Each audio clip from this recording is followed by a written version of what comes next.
KTTV, Katsina State Television.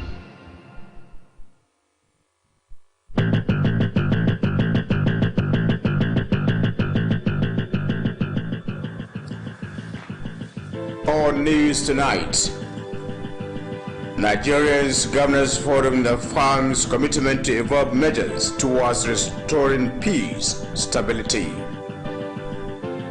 Katsina State Assembly passes 2021 appropriation bill. Traders, patronizers of Ekotungu weekly market call for road rehabilitation.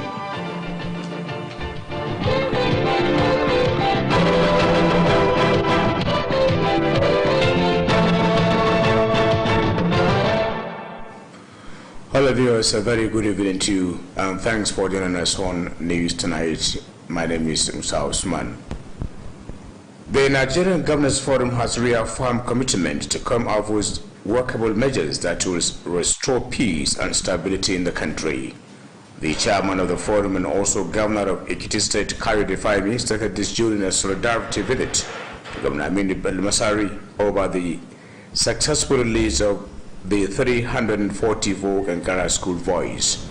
Government House correspondent Spen Musa reports that other governors who paid a solidarity visit on behalf of the forum include Governor of Sokoto State Aminu Waziri Tambuwal, KB Abubakar Atiku Baguru, and that of Jigawa Mohammed Badr Abubakar. The report. The chairman of the Nigerian Governors Forum explained that the forum is deeply concerned about the security situation in the Northwest Zone and the country as a whole. Governor Kayode Fayemi said the Nigerian Governors Forum will do everything possible to adopt sport system that will make youth disengage themselves into any form of crime in their state. And this is something that we are committed to as governors in working with Mr. President and working with all of our colleagues so that we don't keep talking about the same thing over and over again. We're all tired, we're all frustrated that these issues are happening. But we know that with concerted efforts on our part as governors and the commitment of the federal government and the professional conduct of our security services and our social investment program intensified, we shall see the end of this criminality, this brigandage in our state. The Nigerian Governors Forum acknowledged the commitment of Governor Aminu Bello Masari towards ensuring that all the 344 abducted Kankara schoolboys were released safely. The chairman of the Governors Forum equally thanked President Muhammad Bari for working closely with government of Katsina State in ensuring that the students were rescued. Governor Kayode Fayemi also acknowledged the effort of security operatives, national leadership of Ngeti Allah, as well as Governor of Zamfara State during the rescue mission. He said with concerted efforts of the governors and the federal government, coupled with the professional conduct of security operatives and individuals, the issue of security challenges will be addressed. From Government House Katsina, Safiya Musa Tidinya reporting. The Emir of Doral, Haji Farooq Umar Farooq, has stressed the need for constant praise from people for Allah to overcome the current security challenges facing the state. Alhaji Umar Farooq Umar made the call when he laid other traditional rulers from Dara Emirate to sympathize with a sympathy visit to Governor Aminu Bello Masari over the abduction of 344 students who were recently released after 6 days in captivity. Government House correspondent Brad Musa has detailed the report. The Emir of Daura, Alhaji Farooq Umar Farooq, said through constant prayers seeking for forgiveness and attitudinal change, Allah in His infinite mercy will overcome the security challenges. The Emir of Daura explained that the delegation also came to Government House to rejoice with government and people of Katsina State over the successful release of the 344 students on behalf of people of the Daura Emirate. Alhaji Farooq Umar Farooq acknowledged the commitment of Governor Aminu Bello Masari for working round the clock to ensure that all the 344 abducted students were rescued safely. The Emir prayed Allah to guide leaders at all levels in an effort to restore normalcy in the society. Responding, Governor Aminu Bello Masari acknowledged the foresight of Emir of Daura for being proactive in ensuring the prevalence of peace in his domain and the state as a whole. Governor Aminu Bello Masari called for more concerted effort in supporting security operatives in the fight against banditry and other security challenges. He said the abduction of the 344 students had attracted the attention of all international media outfits, but with Allah's mercy, within a short of period of time, the students were rescued. Alhaji Aminu Bello Masari, who thanked the Emir and his entourage for the visit, called for more support and prayers to Allah to bring the security challenges to an end. From Government House Katsina, Safiya Musa Tidinya reporting. Katsina State government have fought for support from the Belgian government in the area of agriculture and livestock development. Governor Aminu Bello Masari stated this when he received the Belgian ambassador to Nigeria, Mr. Daniel Bertrand, at the Government House on the courtesy visit. Government House correspondent Brad Musa has more on this story. Governor Aminu Bello Masari said Katsina State economy rely on agriculture and livestock, as 80% of people in the state are agrarians. The governor explained that the state government will welcome any support from the Belgian government with regard to the development of the other areas. The state government needed intervention, include skills acquisition for youth to enhance entrepreneurship development. Governor Aminu Bello Masari assured that Katsina State government will make a follow-up visit to the Belgium embassy in Abuja for formal presentation of areas which the Belgium authorities can assist and support the state government. He said, currently, Katsina and other states in the Northwest zone are dealing with the issue of banditry perpetrated by herders, most of which came from Guinea-Conakry through Mali to Niger and to Nigeria. Alhaji Aminu Bello Masari pointed out that the unfortunate incident that happened in Mali and Libya impacted negatively in the area of flow of arms and ammunition into Nigeria. Earlier, the Belgium ambassador to Nigeria, Mr. Daniel Bertrand, said the visit was to strengthen the bilateral relationship in the area of high technology, agricultural research and production, among others. He assured that the Belgian government will work closely with Katsina State government to achieve the desired goal. From Government House Katsina, Safiyan Musa Tidinya reporting. The Emir of Katsina, Alhaji Abdulmuni Kabir Usman, has acknowledged the cordial relationship existing between Nigeria and Belgium. Alhaji Abdulmuni Kabir Usman stated this when he received the Belgian ambassador to Nigeria, Mr. Daniel Bertrand, on a courtesy visit at his palace. The Emir, represented by Kauran Katsina District Head of Rimi Alhaji Noah Brigadier, assured that the Emirate will give all the necessary support and advices to the ambassador in the discharge of his assignment. Alhaji Abdulmuni Kabir Usman noted that the role played by the Belgian ambassador to Nigeria towards ensuring more unity and understanding between the two countries and called for the sustenance of such efforts. The royal father assured that the door of the Emirate will remain open to anyone seeking for support and advices for the development of the state and the country at large. Earlier, the Belgian ambassador to Nigeria, Mr. Daniel, said the visit was meant to cement the existing cordial relationship between the embassy and the Emirate for the development of the two countries. Mr. Daniel Bertrand commended the effort being made by the traditional rulers and assured to work closely with the Emirate for the development of the two countries. Katsina State House of Assembly has passed the bill for a law to provide for 2021 state budget estimates. This followed the adoption of the recommendation of the Committee on Appropriation in its report presented to the House by the Chairman Alhaji Aliyu Sabu Maduro. Legislative correspondent Suleiman Gamoko Paraboy has details.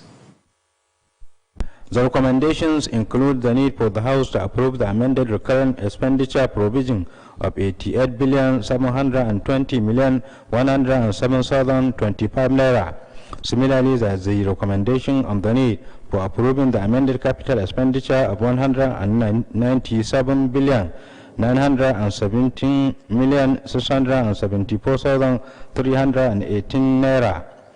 The Appropriation Committee also recommended the approval of total estimates provision of 286,637,781,343 naira. There was also the recommendation on the need for ministries and agencies to put more effort toward revenue generation, as well as commendation to the Ministry of Budget and Economic Planning, the Office of the Accountant General and other stakeholders for their contribution towards the successful completion of the budget defense exercise.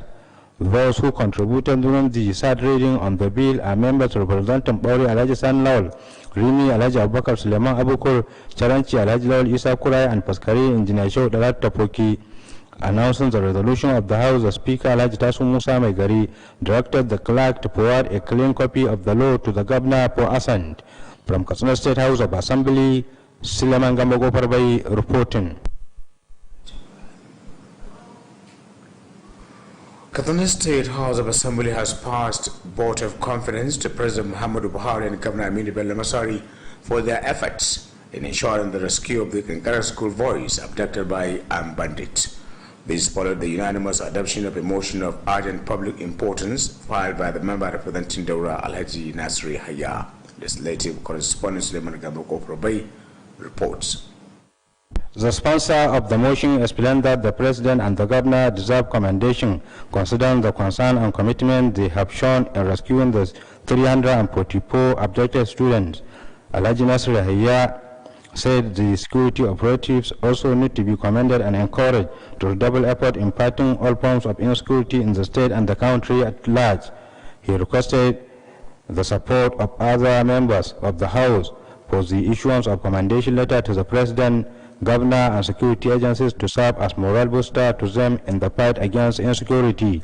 And their contributions to the motion, the Deputy Speaker, Engineer Shehu Tapoki, Member representing Jibia Mustafa Yusuf, Baure and Mani Alhaji San Lawal and Alhaji Aliyu Sabi Umuduru, stated the need for the President and the governor to gear up effort in tackling security challenges bedeviling the society. They, however, lauded President Muhammad Buhari and Governor Masari for their commitment toward ensuring the safe return of the students. The Speaker, Alhaji Musa Megariwal, announcing the resolution of the House, directed the clerk to write and present commendation letters to the President, Governor, and security operatives. He also called for more prayers for peace and stability to continue trend in the state and the country at large. From Katsina State House of Assembly, Suleiman Gambogo Parbai reporting.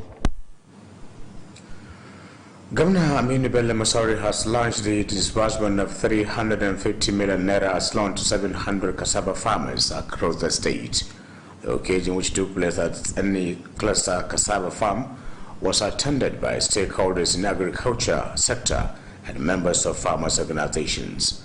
Governor Aminu Bello Masari, represented by the Special Advisor on Agriculture, Dr. Abba Yakubu Abdullahi, explained that Katsina State government has accorded agriculture priority attention in its effort to ensure food security and reduce youth restiveness in the society. Dr. Abba Yakubu Abdullahi, who spoke through the Managing Director of Qatada, Alhaji Mohammed Saeed Mohammed, says engaging in modern farming can serve as an alternative to fuel dominance as the major source of the nation's revenue. He appreciated the manner in which the farmers were utilizing the loans given to them to cultivate cassava crop. The chairman of the State Cassava Farmers Association, Alhaji Hassan Yunus Emarki, stated that more than 2,000 farmers will benefit with similar loan in January to be provided by the state government in collaboration with the Central Bank of Nigeria, CBN. He added that the state government has provided loan for the farmers at Nakula, Eka, and Zani in Daura, Charanchi, and Batagra local government areas, respectively, to enhance their production. Katsina State Commissioner of Police Sanusi Buba has presented checks of money to the families of deceased officers of the command. CP Sanusi Buba, who presented the checks to the beneficiaries of the State Police Command, that the gesture is under the Inspector General of Police Group Life Assurance Initiatives. Correspondent Shamsuddin Habibu reports. The Commissioner of Police said 16 families of the deceased police officers were identified to benefit with the gesture. According to CP Sanusi Buba, the gesture is meant to assist the families of the deceased Nigerian police to take care of some of the family problems. The Commissioner added that such gesture is part of the IGP's commitment to improve the welfare of the families of the late officers and men of the Nigerian police. These checks were issued by the Inspector General of Police, IGP Mohammed Adamu Abubakar, in pursuant of his robust welfare package for the officers and men of the force. And this is not only restricted to Katsina State. All over the Federation, all commands and formations where such beneficiaries are available, they are promptly being identified and issued with such group life assurance check. CP Sanusi Buba maintained that the money is also aimed at motivating the serving police officers to a double effort in discharging their constitutional mandate. He commended the IGP for the foresight in initiating various programs aimed at motivating the Nigerian police in protecting the people's life and properties. Some of the benefiting family members of the deceased police officers commended the IGP and the Commissioner of Police for the gesture. Shamsuddin Habib, reporting for KTTV News. The dilapidated condition of the road linking the new Erkotungu market from Gidankwakwa Veterinary School has become a source of concern to traders, vehicle users, and other patronizers of the market. Correspondent Ame Mukhtar Usmani examines the condition of the road and how it is affecting the traders and vehicles users. The report. Since the relocation to the present site along Katsina Ring Road, The Erkutungu market continue to thrive in boosting the socio-economic activities of the state. Every Tuesdays and Fridays of the week, the market experiences unprecedented patronage of traders, customers, and transporters of goods and services.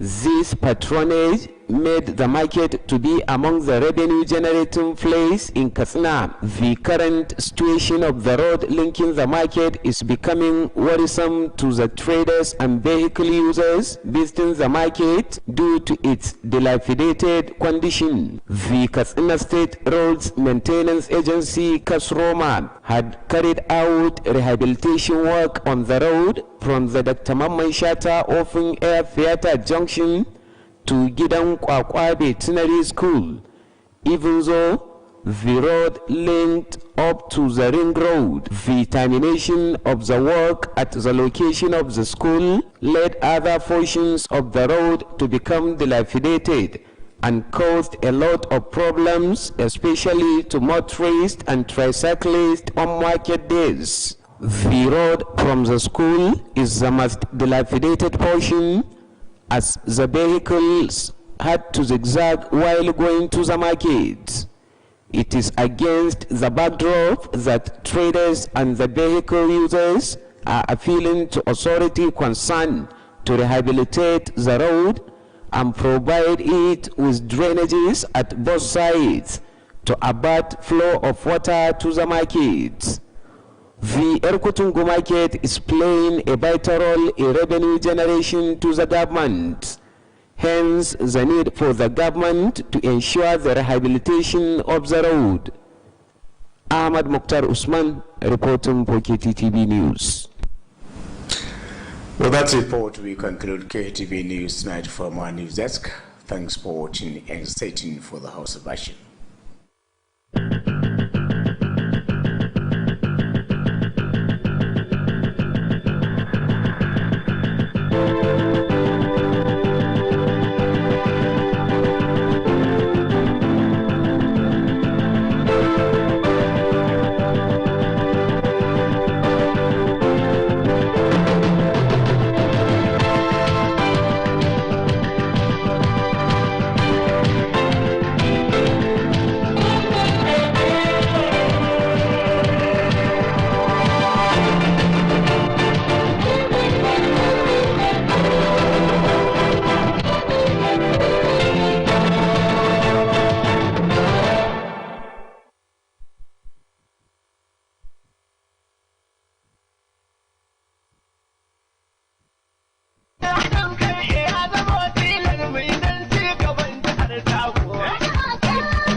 Dogaro da Allah shine maganin wayo Allah. Al'ummar jihar Katsina da ma ƙasa baki daya sun wayi gari a cikin alhini game da yara 'yan makaranta ta kankara da masu garkuwa da mutane suka sace, amma da aka dogara da Allah aka jajirce da addu'a sai gashi cikin sauki Allah ya ba gwamnati dama kubuto da waɗannan yara, amma daga bisani aka hannanta su zuwa ga iyayensu. A dan haka ne ma shugaban hukumar kula da gyaran hanyoyin tarayyar Najeriya wato FEMA injiniya Nur Abdulrahman Rafin Dadi yake mika sakon jajantawa haɗi da taya murna ga shugaban ƙasar Najeriya Muhammadu Buhari da gwamnan jihar Katsina Right Honorable Aminu Bello Masari da mataimakinsa Alhaji Manir Yakubu da kakakin majalisar dokoki ta jihar Katsina Honorable Tasu Musa Maigari da sakataren gwamnatin jihar Katsina Alhaji Mustapha Muhammad Inuwa da igiya madaura kaya Alhaji Dahiru Barau Mangal da sarakunan Katsina da Daura da daukacin iyayen yara da ma al'umma ƙasa baki daya. Shugaban na FEMA na addu'a Allah ya ƙara tsara gaba ya kuma ƙara ma gwamnati da jami'an tsaro karsashi wajen kawo ƙarshen wannan matsala. Allah ya ja zamanin hukumar FEMA, Allah ya ja zamanin jihar Katsina da tarayyar Najeriya baki daya. Amin summa amin. Wannan sako ne na jajantawa haɗi sai murna daga shugaban hukumar kula da gyaran hanyoyin tarayyar Najeriya wato FEMA injiniya Nur Abdulrahman Rafin Dadi.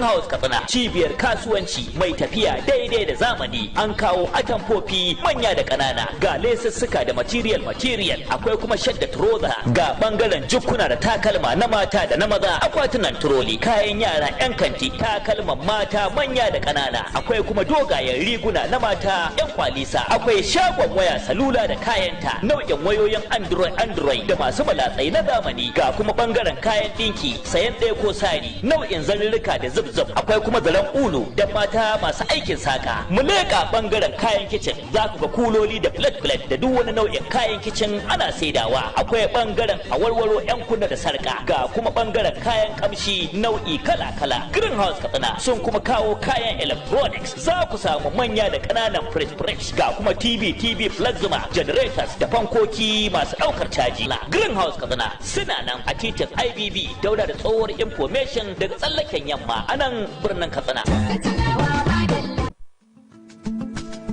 Silicon Heights International College makaranta ce da ta dace da fasahar zamani domin tsarin ilimi matakan naziri, firamare da kuma sakandare. Silicon Heights International College cibiya ce ta ingantaccen ilimi, tana samar da kyakkyawan yanayi na koyo da koyarwa, na da ƙwararrun malamai da kuma kayan koyarwa na zamani domin koyar da yara karatu ta hanyar na'ura mai ƙwaƙwalwa wato kwamfuta, ta yadda za su zama gagarabadau a wannan fanni.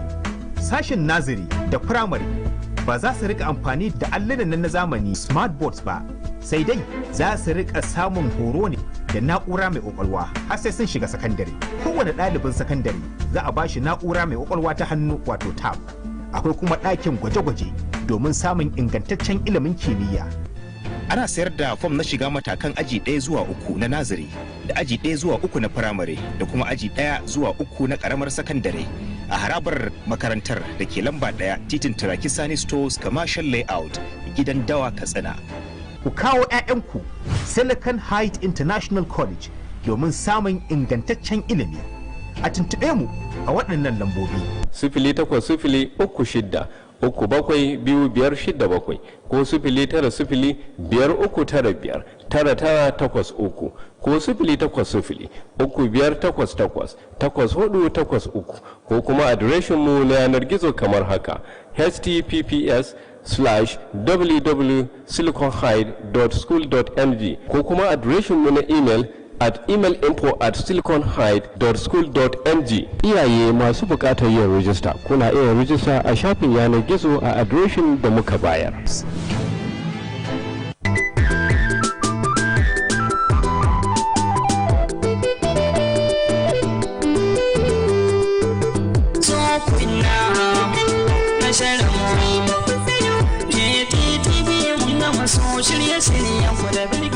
Shirye-shiryenmu sun inganta, masu kallo sun kasaita, ma'aikata kuma sun bunƙasa. Al'amarin baki ɗaya alhamdulillahi.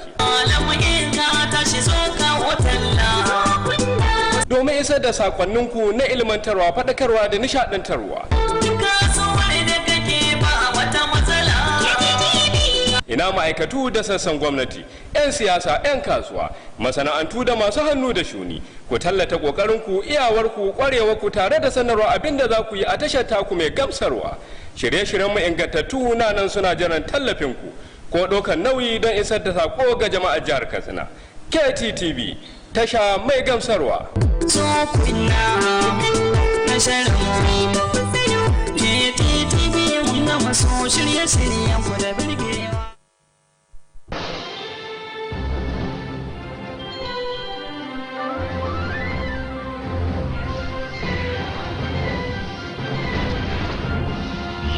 Watching KTTV, Katsina State Television.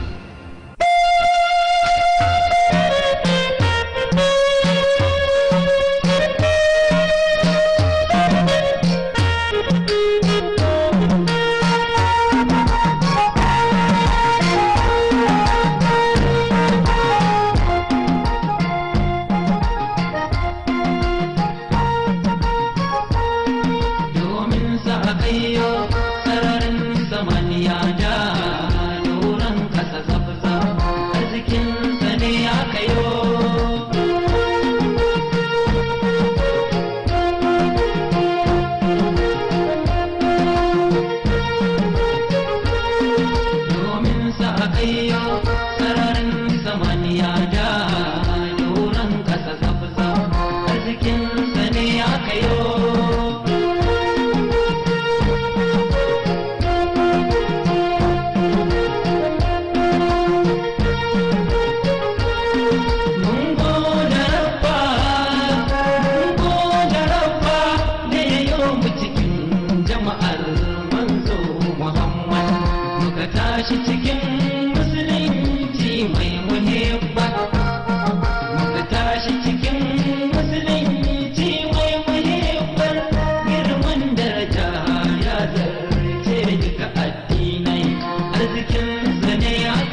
watching KTTV, Katsina State Television.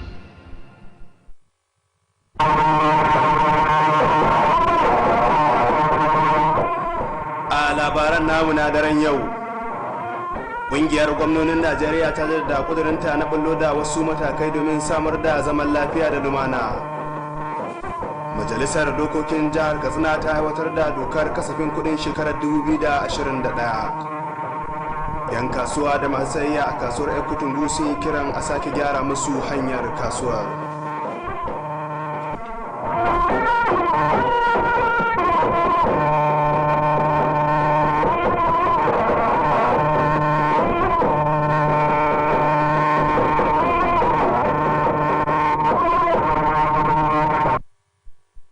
Jama'a masu kallon gidan talabijin na jihar Katsina a daidai wannan lokaci, assalamu alaikum, ga kuma fassara cikakkun labarin wanda ni Usman Salisu Gurbin Mikiya na fassara kuma zan gabatar. Ƙungiyar gwamnoni ta Najeriya ta jaddada ƙudurinta na bullo da wasu matakai da za su samar da zaman lafiya da lumana a ƙasar nan. Shugaban ƙungiyar kuma gwamnan jihar Ekiti Kayode Fayemi ya bayyana haka a sa'ilin da ya kawo wa gwamna Aminu Bello Masari ziyarar jajantawa da yabawa a bisa sakin ɗaliban makarantar kimiyya na kankara guda 344. Wakilinmu na gidan gwamnati Safiyanu Musa ba mu rahoton cewa gwamnonin da suka kawo ziyarar jajantawar a madadin kungiyar sun hada da gwamnan jihar Sokoto Aminu Waziri Tambuwal da gwamnan Kebbi Abubakar Atiku Gudu gami da gwamnan jihar Jigawa Muhammad Badaru Abubakar. Ga ci gaban rahoton. Shugaban kungiyar gwamnonin Najeriya ya bayyana cewa kungiyar ta nuna matukar damuwarta akan sha'anin tsaro da ke a shiyar arewa maso yammacin kasar nan da kuma kasa baki daya. Gwamna Kayode Fayemi ya bayyana cewa kungiyar gwamnonin Najeriya na ɗauki dukkanin matakai da ya dace domin ganin cewa an kawo shirye-shirye da za su sanya matasa su guji shiga duk wani nau'i na ayyukan asha a cikin jihohi. Kungiyar ya kuma bayyana cewa mambobin kungiyar sun nuna matukar gamsuwa bisa ga himmatuwar da gwamna Aminu Bello Masari yayi na tabbatar da cewa dukkanin ɗaliban da aka sata daga makarantar sakandaren gwamnatin kimiyya da ke kankara su 344 an samu nasarar ceto su. Shugaban wannan kungiya ta gwamnonin Najeriya haka zalika ya yi godiya ga shugaban kasa Muhammadu Buhari wajen yin aiki tare da gwamnatin jihar Katsina domin tabbatar da cewa waɗannan ɗalibai an ceto su lami lafiya. Gwamna Kayode Fayemi haka zalika ya yi jinjina ga ƙoƙarin da jami'an tsaro suka yi da kuma shugabanni na kungiyar Miyetti Allah na ƙasa da kuma gwamnan jihar Zamfara a lokacin wannan faɗi tashi da aka yi domin ganin an ceto rayuwar waɗannan ɗaliban. Ya kuma bayyana cewa akwai buƙatar haɗa ƙarfi da ƙarfi daga gwamnoni da kuma gwamnatin tarayya gami da jami'an tsaro da dukkanin al'umma akan batun da ya shafi sha'anin tsaro domin ganin an samu ci gaba baki ɗaya. Daga gidan gwamnati Sufyan Musa Tudun iya ɗauki da rahoton. Mai martaba sarkin daura Alhaji Faruk Umar Faruk ya jaddada bukatar al'umma da su ci gaba da addu'o'i ga Allah domin magance matsalolin tsaro da ke fuskantar jihar nan. Alhaji Faruk Umar Faruk ya yi wannan kiran a lokacin da ya jagoranci wasu daga cikin masu rike da masarautun gargajiya na masarautar daura domin ziyarar jajantawa ga gwamna Aminu Bello Masari akan sace ɗalibai 344 wanda aka saki bayan shafe tsawon kwanaki 6. Wakilinmu na gidan gwamnati Safiyanu Musa Tudun iya na da ƙarashin rahoton. mai martaba sarkin dauran alhaji faruk umar faruk ya bayyana cewa ta hanyar dorewa da yin addu'o'i gami da neman gafara daga allah maɗaukakin sarki da kuma canza halayya daga al'umma cikin hukuncin allah da kuma rahamarsa zai kawo ɗauki domin ganin an samu sauki da kuma magance kalubalen tsaro da ake fuskanta. Mai martaba sarkin na daura ya bayyana cewa tawagar haka zalika ta zo gidan gwamnatin jihar katsina ne domin ta daukacin al'umma da kuma gwamnatin jihar katsina murna bisa ga samun nasarar saki waɗannan yara 344 da aka yi a madadin al'ummar masarautar ta daura. Alhaji faruk umar faruk ya kuma yi jinjina bisa ga mutuwar gwamna Aminu Bello Masari wajen yin aiki ba tare da nuna gajiya ba don tabbatar da cewa dukkanin ɗaliban su 344 da aka sata an sake su lami lafiya. Mai martaba sarkin dauran ya kuma yi adda ga Allah da ya jagoranci ga shugabanni a dukkanin matakai a kokarin da suke domin ganin sun dawo da zaman lafiya a cikin al'umma. Da yake mai da jawabi gwamna Aminu Bello Masari ya yaba da hangen nesan mai martaba sarkin daura wajen yin kokari din tabbatar da dorewar zaman lafiya a masarautarsa da kuma jihar Katsina baki daya. Gwamna Aminu Bello Masari ya kira da hada karfi da karfi domin bunkasa sha'anin tsaro don tallafawa jami'an tsaro a kokarin da suke wajen yaki da ta'addanci da kuma sauran nau'i na ayyukan asha don kawo karshen kalubalen tsaro da ke fuskantar jihar da kasa baki daya. Ya bayyana cewa wannan al'amari na daukar ɗaliban su 344 ya jawo hankalin al'umma da kafafen sadarwa na kasashen ketare wanda kuma cikin hukuncin Allah cikin kankanin lokaci aka samu nasarar ceto rayuwar ɗaliban ba tare da ɗaya daga cikinsu ya samu matsala da kuma salwantar ransa ba.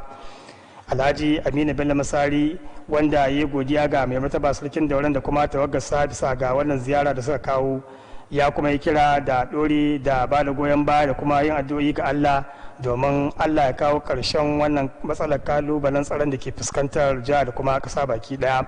Daga gidan gwamnati Sufiyanu Musa Tudun iya ɗauki da rahoton. Gwamnatin jihar Katsina ta nemi goyon baya da taimako daga gwamnatin kasar Belgium don ba da gudunmuwa wajen bunƙasa ayyukan noma da kiwo. Gwamna Aminu Bello Masari ya yi wannan kiran a lokacin da ya karbi bakuncin wakilin kasar Belgium a Najeriya Mr. Daniel Betrom a ziyarar da ya kai a gidan gwamnati. Wakilinmu na gidan gwamnati Safiyanu Musa Tudun iya na da cikakken rahoton. Gwamna Aminu Bello Masari ya bayyana cewa tattalin arzikin jihar Katsina ya dogara ne akan noma da kiwo, kasancewar kashi 80 cikin 100 na al'ummar jihar manoma ne. Gwamnan ya bayyana cewa gwamnatin jihar Katsina na lalai marhaban ga duk wani taimako da gwamnatin kasar Belgium za ta bayar akan bunƙasa waɗannan ɓangarori guda biyu na bunƙasa cigaban tattalin arzikin jihar.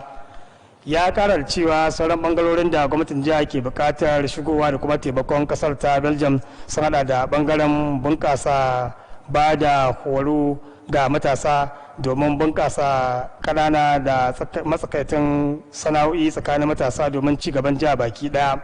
Gwamna Aminu Bello Masari ya ba da tabbacin cewa gwamnatin jihar Katsina za ta je ofishin jakadan na kasar Belgium da ke a babban birnin tarayya Abuja domin ƙara tattauna akan batutuwa daban-daban da ke buƙatar shigowar hukumomi na kasar Belgium domin ba da taimako ga gwamnatin jihar Katsina.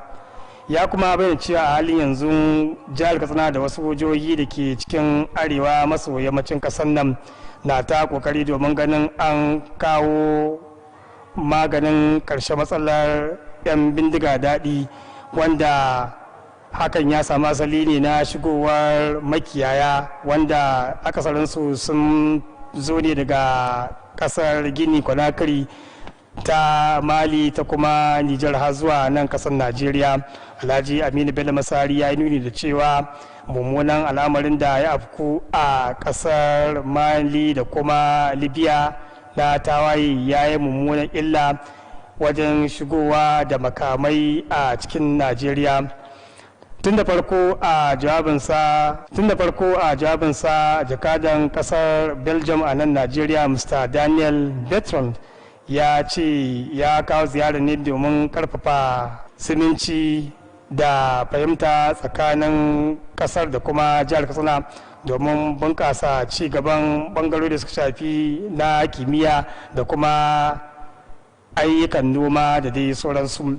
Ya ba tabbacin cewa gwamnatin ta kasar belgium za ta yi aiki tare da gwamnatin jihar katsina domin ganin cewa an cimma wannan guri don kwalliya ta biya kudin sabulu. Daga gidan gwamnati safiyanu musa tudun iya dauke da rahoton. Mai martaba sarkin katsina alhaji abdulmunu kabir usman ya bayyana gamsuwarsa akan kyakkyawar dangantaka da ke tsakanin kasar najeriya da belgium. Alhaji Abdulminu Kabir Usman wanda ya sami kilcin kauran Katsina Alhaji Nuhu Abdulkadir ya bayyana haka a lokacin da ya karbi bakuncin wakilin kasar Belgium a Najeriya Mr. Daniel Bertrand a wata ziyara a masarautar.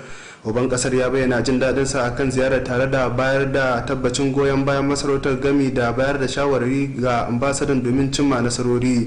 Alhaji Abdulminu Kabir Usman ya bayyana irin ayyukan wakilin kasar Belgium a Najeriya a matsayin abin lale marhabin musamman ta fuskar tabbatar da haɗin kai a tsakanin ƙasashen guda biyu. Mai martaba sarkin Katsina ya bayar da tabbacin cewa kofofin masarautar za su kasance a buɗe ga dukkanin wanda ke neman goyon baya da shawarwari domin ci gaban jihar nan da ma ƙasa baki daya. Tun da farko wakilin ƙasar belgium a Najeriya Mr. Daniel Bertrand ya bayyana cewa ziyarar na da nufin ƙara ƙarfafa dangantaka tsakanin ƙasashen guda biyu. Mr. Daniel Bertrand ya yaba ƙoƙarin masu riƙe da sarautun gargajiya tare da bayar tabbacin yin aiki kafaɗa da kafaɗa ga masarautar domin ci gaban ƙasashen guda biyu. Majalisar Dokokin Jihar Katsina ta amince da aiwatar da dokar kasafin kuɗi ta shekarar 2021. Wannan ya biyo bayan shawarwari da kwamitin kasafin kuɗi na majalisar ya gabatar a cikin rahotonsa wanda shugaban kwamitin Alhaji Aliyu Safin Muduru ya gabatarwa majalisar. Wakilinmu na Majalisar Dokoki Suleiman Gamba Kofar Bai na da cikakken rahoton. Shawarwarin sun hada da bukatar da ke akwai ga majalisar da ta amince da gyaran fuska da aka yi na kudaden tafiyar da ayyukan yau da kullum na naira biliyan 88 da miliyan 720 da naira 170 da naira 25. Kazalika akwai shawara dangane da bukatar da ke akwai ga majalisar akan ta amince da gyaran fuskar da aka yi wa kudaden gudanar da manyan ayyuka na naira biliyan 197 da naira miliyan 917 da naira 674 da naira 318. Kazalika kwamitin kasafin kudin ya yi bukatar a amince da jimlar kiyasin kasafin kudi na naira biliyan 286 da naira miliyan 637 da 781 da naira 343. Akwai kuma shawara da kwamitin ya bada akan bukatar da ke akwai ga ma'aikatu da sassan gwamnati akan su kara inganta hanyoyin samar da kudaden shiga tare da yabawa ma'aikatar kasafin kuɗi da tattalin arziki da ofishin akanta janar da sauran masu ruwa da tsaki dangane da gudunmuwarsu wajen samun nasarar shirin kare kasafin kuɗin. Waɗanda suka bayar da gudunmawa wajen yin karatu na uku a kan ten dokar sun hada da ɗan majalisa wakiltar ɓauye Alhaji Sani Lawal da na Rimi Alhaji Abubakar Suleiman Abukur da Caranci Alhaji Lawal Isa Kuraye da kuma na faskari Injina Shehu Dalat Tafoki. Da yake bayyana matsayin da majalisar ta cimma, shugaban majalisar Alhaji Tasu Musa Mai Gari ya umarci a kawo majalisar da ya tura da cikakken kwafin dokar ga gwamna domin a sanya hannu. Daga majalisar dokoki ta jihar Katsina, Suleiman Gambo Kofar Bai dauke da rahoton. Majalisar Dokokin Jihar nan ta yi jinjina ga shugaban kasa Muhammadu Buhari da gwamna Aminu Bello Masari akan irin namijin kokarin su na ceto ɗaliban makarantar kimiyya ta kankara wanda 'yan ta'adda suka sace. Wannan ya biyo bayan wani ƙudurin gaggawa da ɗan majalisa mai wakiltar Daura Alhaji Nasiru Hayya gabatar a zauren majalisar. Wakilinmu na Majalisar Dokoki Suleiman Gamba Kofar Bai na da cikakken rahoton. wanda ya gabatar da kudin ya bayyana cewa shugaban kasa Muhammadu Buhari da gwamna Aminu Bello Masari sun cancanci a yaba musu ta la'akari da kulawa da kuma himmatuwar da suka nuna wajen ganin cewa an ceto dalibai 344 na makarantar sakandaren kimiyya ta kankara. Alhaji Nasiru Hayya ya ce jami'an tsaro su ma ya kamata a yaba musu tare da karfafa musu gwiwa domin su kara zage dantse wajen yaƙi da dukkan wani nau'i na rashin tsaro a jihar da ma ƙasa baki ɗaya. Ya kuma yi roƙon goyon bayan sauran 'yan majalisa akan a samar da takardar yabo ga shugaban ƙasa da gwamna da jami'an tsaro domin hakan ya kasance abin da zai ƙara karfafa musu gwiwa wajen yaƙi da rashin tsaro. A jawabansu daban-daban dangane da kudurin mataimakin shugaban majalisar injiniya Shehu Darakta Foki da dan majalisa mai kilta karamar hukumar Jibiya Mustapha Yusuf da na ɓaure Alhaji Sanlau da kuma na mani Alhaji Aliyu Sabi Umaru sun jaddada buƙatar da ke akwai ga shugaban ƙasar da kuma gwamnan akan su ƙara ɗamara wajen magance matsalolin tsaro da ke addaba al'umma. Sai dai kuma sun yi jinjina ga shugaban kasa Muhammadu Buhari da gwamna Aminu Bello Masari dangane da kulawar da suka nuna da kuma himmatuwa wajen ganin cewa ɗaliban sun dawo gida lafiya. Shugaban majalisar Alhaji Tasu Musa Mai Gari a lokacin da yake bayyana matsayin da majalisar ta cimma ya umarci a kawun majalisa da ya rubuta gami da mika takardar yabo ga shugaban kasa da gwamnan da kuma jami'an tsaro. Ya kuma yi kiran karin addu'o'i domin ɗorewar zaman lafiya da lumana a jihar da kuma kasa baki ɗaya. Daga majalisar dokoki ta jihar Katsina, Suleiman Gambo Kofar Bai dauke da rahoton. Gwamna Aminu Bello Masari ya kaddamar da rarraba naira miliyan 350 a matsayin bashi ga masu noman rogo mutum 700 a jihar nan. Taron ya gudana a gonar rogo ta Tsanni, ya samu halartar masu ruwa da tsaki a bangaren noma da mambobin kungiyoyin noma na jihar nan. Gwamna Aminu Bello Masari, wanda ya samu kilcin mai ba da shawara akan harkokin noma Dr. Abba Yakubu Abdullahi, ya bayyana cewa gwamnatin jihar Katsina ta baiwa noma fifiko a kokarinta na tabbatar da wadataccen abinci tare da rage zaman banza a tsakanin matasa a cikin al'umma. Dr. Abba Yakubu Abdullahi, wanda ya maganta a dabakin manajan daraktan hukumar bunkasa ayyukan gona da raya karkara Alhaji Muhammad Sa'idu Muhammad, ya bayyana cewa shiga harkar noma na zamani gadan-gadan zai iya zama mafita ga kasar nan fiye da dogara da man fetur wanda kasar nan ta dogara domin samun kudaden shiga. Ya yaba na irin yadda manoma ke yin kyakkyawan amfani da bashin da aka basu wajen gudanar da noman rogo. Shugaban kungiyar manoman rogo na jiha Alhaji Hassan Yunusa yan marki ya ce sama da manoma 2000 za su amfana da irin wannan bashin a watan Janairu, wanda gwamnatin jiha haɗin gwiwa da babban bankin Najeriya za su bayar. Ya ƙara da cewa gwamnatin jihar nan ta bayar da filin noma ga manoman rogo a garuruwan ɗan na kola da eka da tsanni da suke a ƙananan hukumomin Daura, Caranci da Ɓatagarawa domin inganta harkokin noman su. Kwamishinan 'yan sandan jihar Katsina Sanusi Buba ya bayar da cikin kuɗi ga iyalan jami'an 'yan sanda da suka rasa rayukansu na rundunar karkashin wani shiri na babban sufetan 'yan sandan ƙasar nan na tallafa ma iyalan 'yan sanda da suka riga mu gidan gaskiya. CP Sanusi Buba ya bayar da cikin kuɗin ga iyalan da za su amfana a shalkwatar rundunar 'yan sandan. Wakilinmu Shamsuddin Habib na da ƙarshen rahoton. Kwamishinan 'yan sandan ya bayyana cewa an zaɓa waɗanda iyalansu suka mutu su 16 cikin wannan aiki na aikin 'yan sanda, wanda za a ba wannan karamci daga babban sufeto na 'yan sanda. Kamar da ya bayyana cewa wannan karamci na daga cikin kokari na babban sufeto na 'yan sanda na ƙasa domin tallafa ma jami'an 'yan sandan na iyalansu da suka gama gidan gaskiya a yayin gudanar da aikin su domin tafiyar da wasu al'amura na rayuwa. Kwamishinan 'yan sandan ya ƙara da cewa in wannan karamci na daga cikin kokarin babban sifetan na 'yan sanda na inganta walwala da kuma jin daɗi na iyalai na waɗanda suka yi aiki da 'yan sandan suka gama gidan gaskiya suka bari domin jin daɗin su. Babban inspector general na 'yan sanda kokarin da yake yi na ganin cewa an kyautata wa al'umman 'yan sanda ba kawai waɗanda suke raye ba har da wanda suka riga gidan gaskiya. Akwai insurance na musamman wadda ake kira group life assurance wadda waɗanda suka riga mu gidan gaskiya a cikin ma'aikata a samu a ba iyalansu abinda za su dan wa kansu tallafi, a musu tallafi na musamman. So wannan shiri na tallafi da ake wa iyalan mamata waɗanda suke tare da mu 'yan sanda.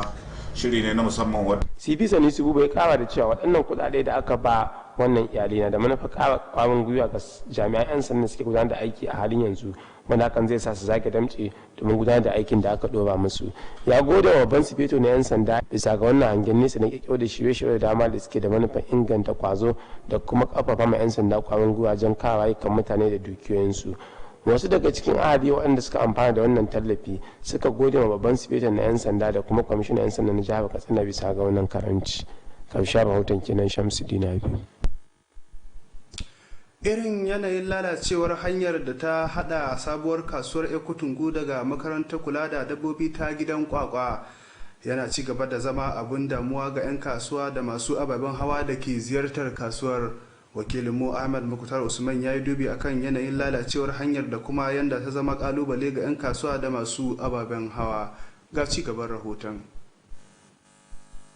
Tun daga lokacin da aka canza mazaunin kasuwar ta 'yar Kutungu zuwa wurin da take a halin da ake ciki a titin da ya gewaye birnin Katsina, take ci gaba da bunƙasa ta fuskar kawo ci gaban tattalin arzikin jihar nan.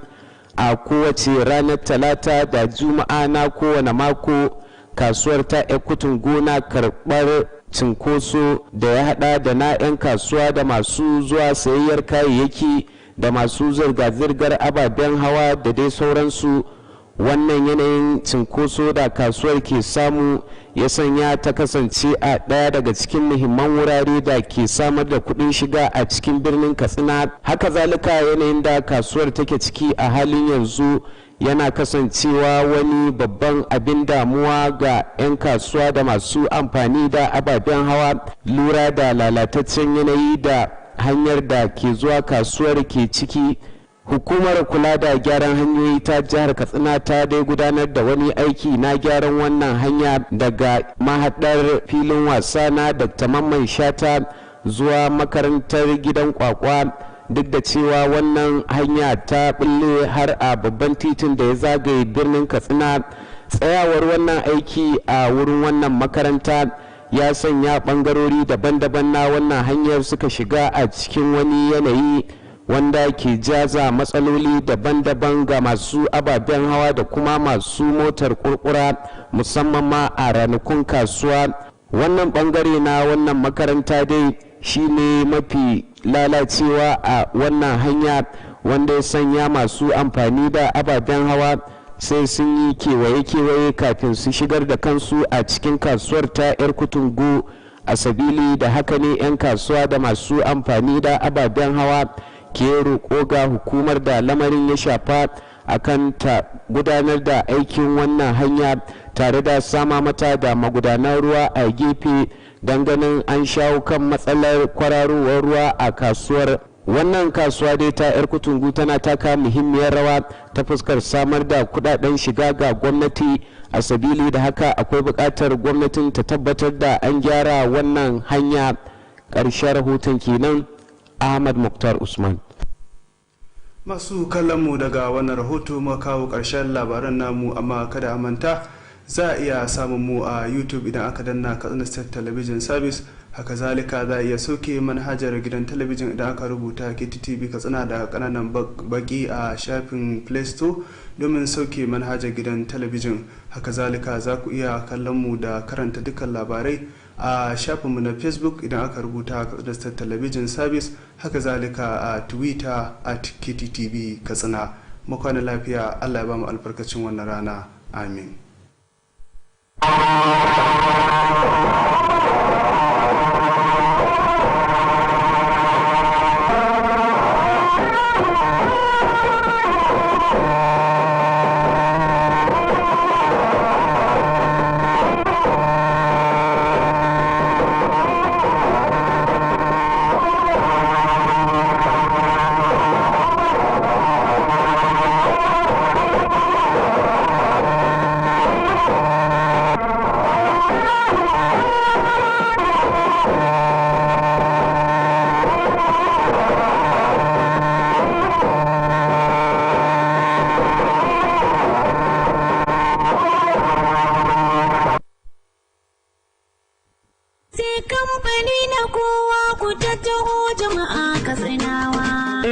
abokin hudda mai daɗi Al-Music Ventures na Alhaji Musa Ibrahim Kyaftin da ke kasuwar Santara nan Katsina. Kwararru a harkar kayan masarufi, kayan abinci da lemukan alfarma kala-kala, shinkafa, siga, fulawa, madara ta ruwa da ta gari, spaghetti, indomie, garin rogo, biskit, ganyen shayi, sabulai na wanka da na wanki da sauran nau'in kayan abinci. Al-Music Ventures na ƙara godiya ga abokan hulɗa musamman ma'aikatan federal gamma, ma'aikatan jiha da na ƙananan hukumomi da daidaikun al'umma. Al-Music Ventures suna karɓar takardar kuɗin sefa ko riyal ta Saudiya kai tsaye ko kai basu transfer ta wayarka idan kai sayayyar kaya ko ka biya ta hanyar POS ko kai tsaye a kira 0800-33-46-84-06. Al-Music Ventures har yanzu za a same su a babban ɗakin aje kayan su wato warehouse da ke tsohuwar 'yan katako nan Katsina a titi mai zuwa Kwauron Ɗorowa idan ka fito daga gidan man ɗan Tunkura a sabon unguwar nan.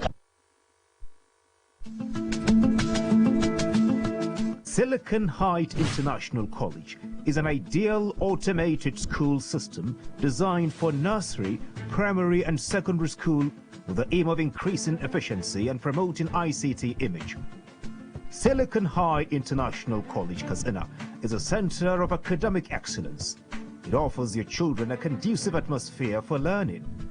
The college has highly educated and experienced teachers with modern teaching aids in order to provide a veritable e-learning platform to our youths with a vision of developing functional digital skills through computer-based tests, PC tablets.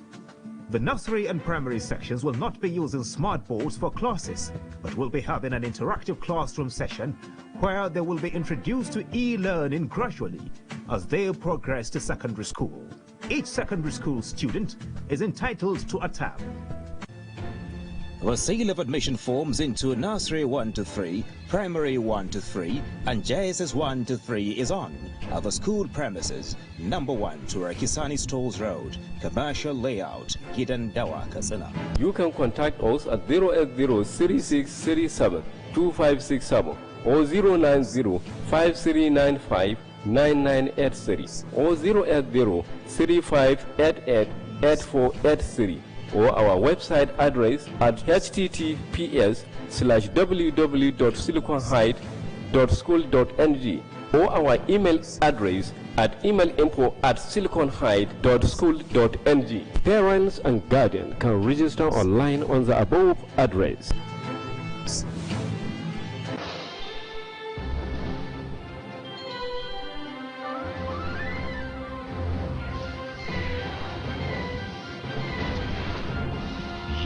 Watching KTTV, Katsina State Television. Amin.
Muhammad arzikin sa ne aka yo domin sa aka yo sararin samaniya da doron kasa zafza arzikin sa ne aka yo.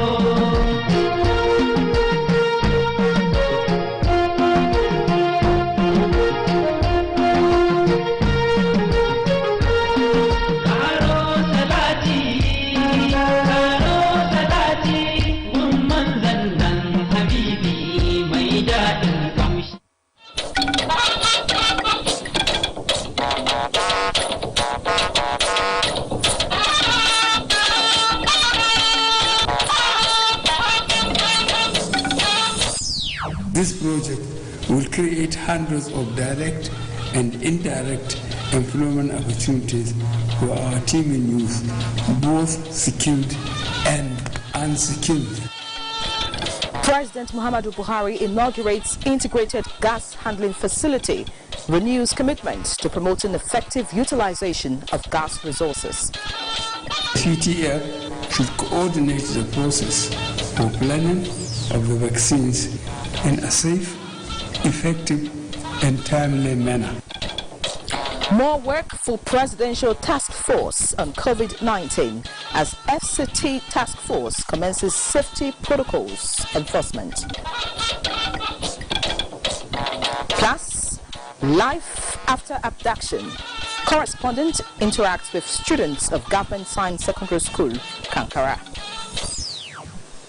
Hello and welcome to NTA Network News at 9. I am Ian Ray John. Hingino John Adams will be reading from our Lagos Network Center. Thank you for joining us. In furtherance of the Buhari administration's gas utilization agenda aimed at ensuring effective utilization and monetization of the nation's gas resources, an integrated gas handling facility as well as liquefied petroleum gas storage and dispensing plants have been inaugurated. The waste-to-well facility situated at Oedo, Edo State, is to, amongst others, support efforts at eliminating flared gas and process over 200 million standard cubic feet of lean gas to the domestic market per day. President Muhammadu Buhari, who performed the ceremony virtually, described the epoch-making event as promise delivered. State House correspondent Adamu Sambo has the details. At the turn of the year 2020, this administration made solemn declarations to the Nigerian public. The promise was to expand the gas sector footprints by scaling up the development and utilization of Nigeria's abundant natural gas resources. This is to, amongst others, help to spur industrialization, provide clean and efficient energy for transportation and household use, as well as increase the nation's exports into the international market. And on this backdrop, 2020 was embodied Nigeria's year of gas. Since then, we have followed through with actions that have translated those plans into tangible projects with monumental value additions to the Nigerian economy. I commend the Nigerian National Petroleum Corporation for completing this project that is surely supportive of this administration's drive to bring prosperity and comfort to the Nigerian people.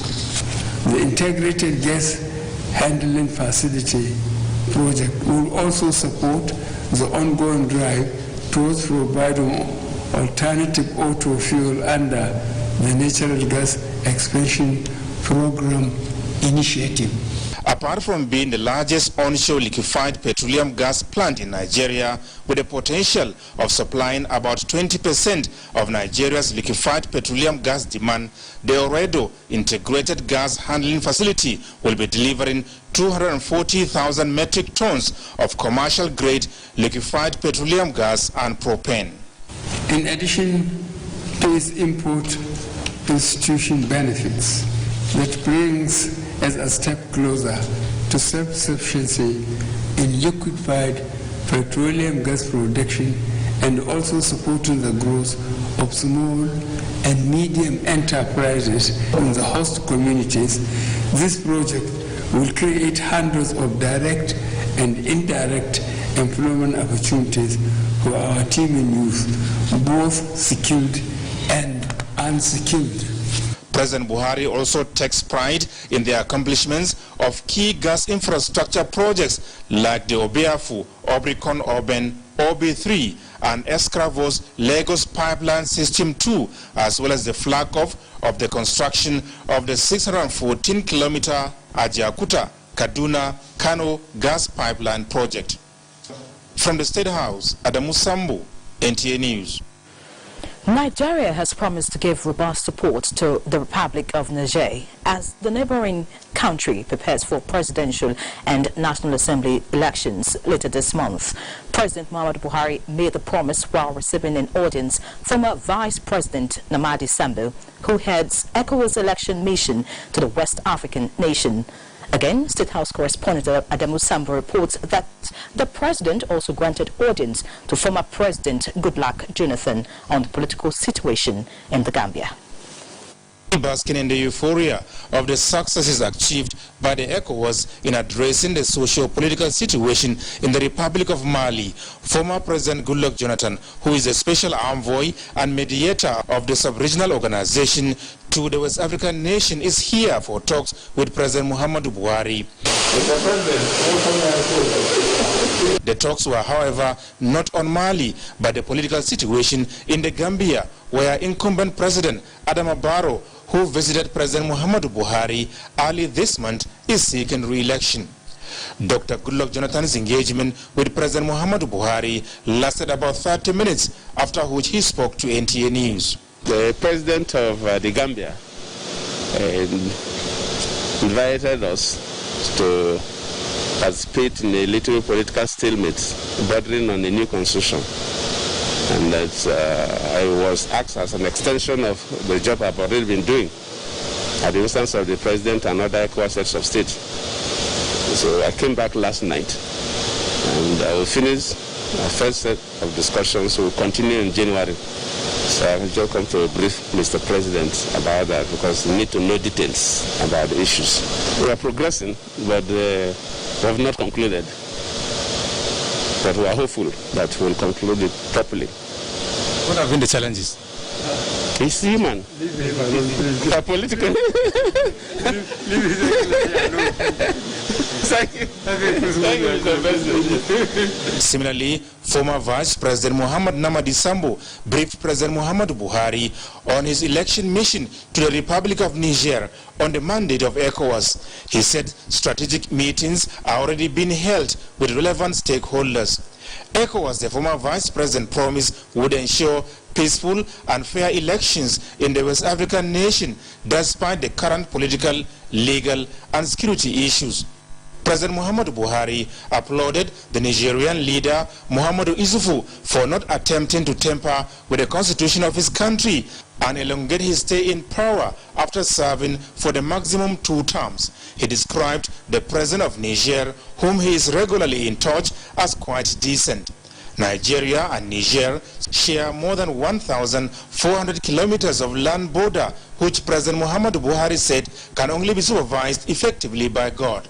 The president, however, promised to remain focused, committed and supportive of all genuine efforts at stabilizing the Sahel region in the best interest of the 2 countries and indeed West Africa. During the meeting, the former vice president congratulated President Buhari on the successful return of the abducted Kankara schoolboys in Katsina State, as well as his 78th birthday. From the State House, Adamu Sambo, NTA News. Now, talking health, sequel to the new surge in the number of coronavirus cases across the country, President Muhammadu Buhari has approved the extension of the mandate of the Presidential Task Force on COVID-19 till the end of March next year. Receiving the end-of-year report of the task force on the national response to the global pandemic, the President said, with new epicenters now identified, Nigeria cannot afford to lose the gains achieved in the last 9 months. State House correspondent Adamu Sabo has the details.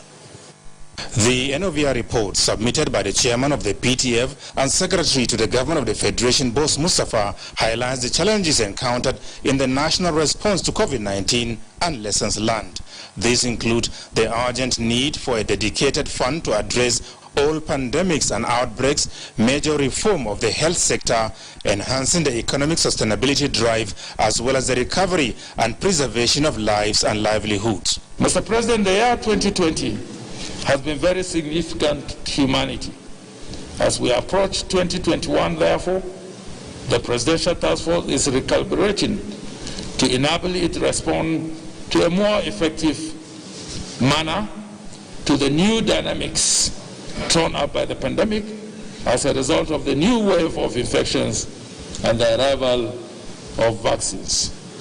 This is work in progress, and all members would want to assure you and wish to restate that they are more determined and rededicated to ensure that we overcome this pandemic and return our country and our people to normalcy. Next year will be all about the COVID-19 vaccine. This will be a huge logistic challenge for the country, and Mr. President will require your leadership and continued commitment.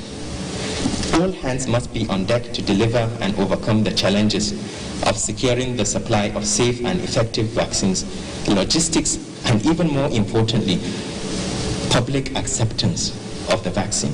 President Muhammadu Buhari said Nigeria is clearly in a perilous situation given the virulent nature of this second wave of the coronavirus pandemic, and therefore decisive actions must be taken to protect the people. That the PTF should coordinate the process for planning and the strategy for assessing, delivery, and administration of the vaccines in a safe, effective, and timely manner. This is an important obligation that we all Nigerians as we go into the year 2021, and it must be carried out through an efficient machinery. The PTF has also been directed to engage with states for them to assume full ownership of this stage of the response by deploying legal structures and resources, including enforcement, to manage the pandemic within their jurisdictions. I have authorized the PTF and the Nigerian Immigration Service to ensure that all inbound passengers who failed to show up for post-arrival coronavirus tests are sanctioned within the ambit of the law for breaching the public health protocols. As the President insists, now is the time for collective efforts to be intensified, and therefore urge all subnational entities, traditional rulers, religious leaders, and leaders of thought to collaborate with the PTF by taking up the responsibility for risk communication and community engagement at all levels. It must be emphasized that this administration recognizes that an effective and efficient health sector represents a significant component of our security and economic strategy. And as the festive season approaches, President Muhammadu Buhari made a case for all Nigerians to remain vigilant and stay safe. Non-essential trips and large gatherings, he emphasized, should be avoided or shelved completely. From the State House, Adamu Sambu, NTA News.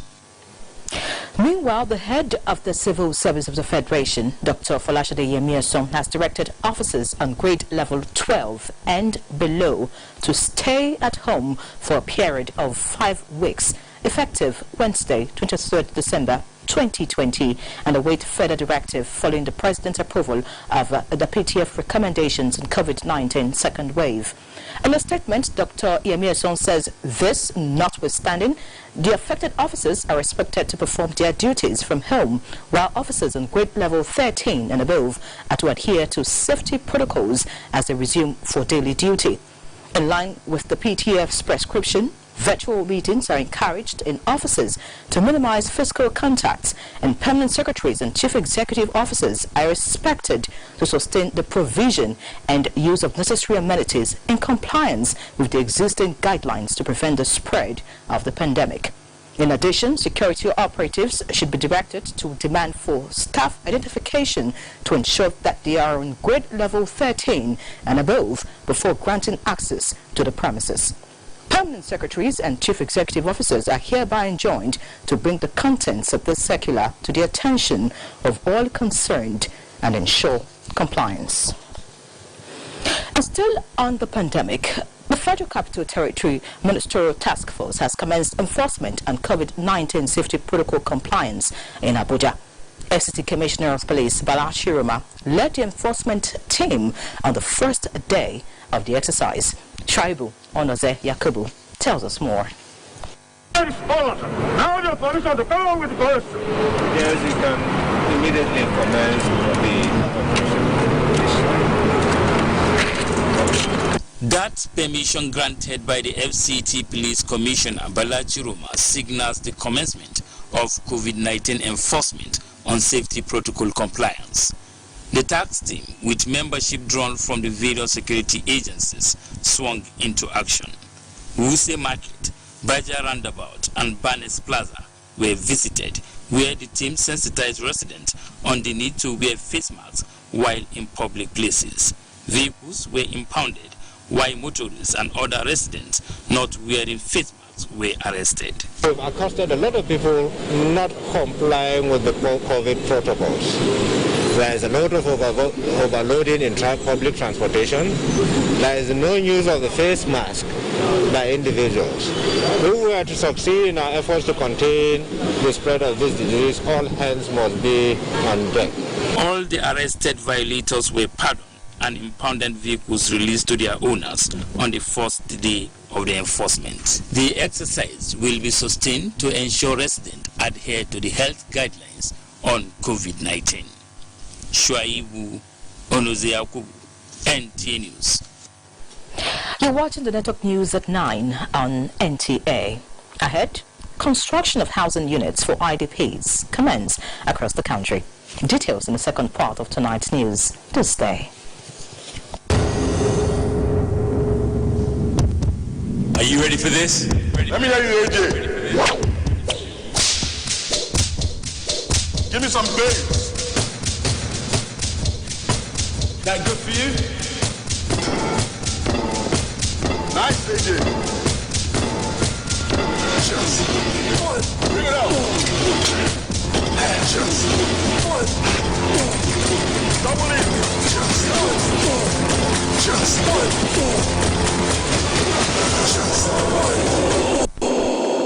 I was born hungry for success. It's the Nigerian way. Glow gets it. Champions stay hungry. Oh yeah.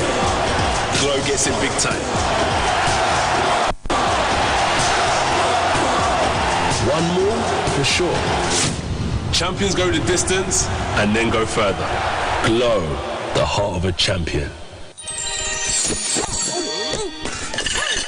Oh, see how oily I am. It'll take forever to clean this. Take it easy, Pan. Your days of endless scrubbing are over. Madame just bought Sunlight Dishwashing Liquid. What do you know about a Pan's life? This advanced formulation has real lemon juice that'll cut through all those stains fast in just one wipe. Wow, that was fast. See how easy it is to remove oil in one wipe? Sunlight Dishwashing Liquid removes oil stains in just one wipe.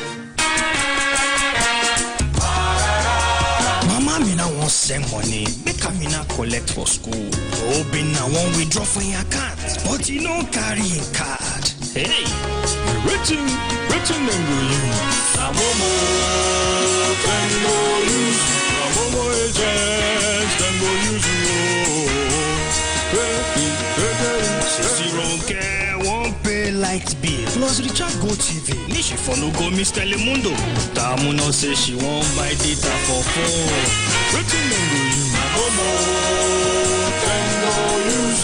Amomo agents, then go use you. Now, with your Momo agent, you fit send and receive money, plus to withdraw money for your bank account without card or data. You fit also buy airtime and data or pay any kind bill where you want. Just dial *223# to see the Momo agent when near you. Momo agent. Safe, fast, no wahala. There is one that has class. And yeah, I pass my neighbor.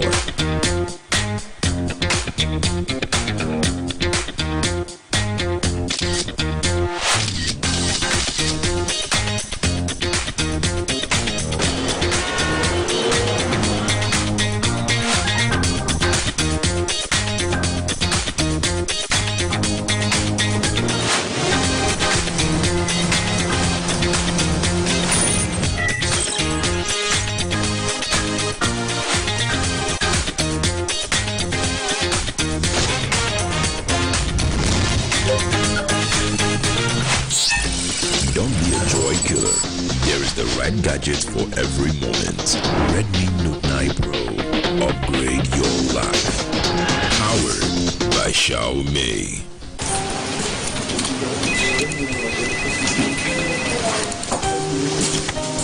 There are no small beginnings, only stepping stones to bigger things. That's our philosophy at Premium Pension. And so no matter the size of your money, our team of expert fund managers invested wisely and actively to make sure your money is always working as hard as you do. After all, the things we're building today can help shape your future in the long run. And with the right partner by your side, the one thing you're sure to do is soar. Premium Pension. Active today, premium tomorrow.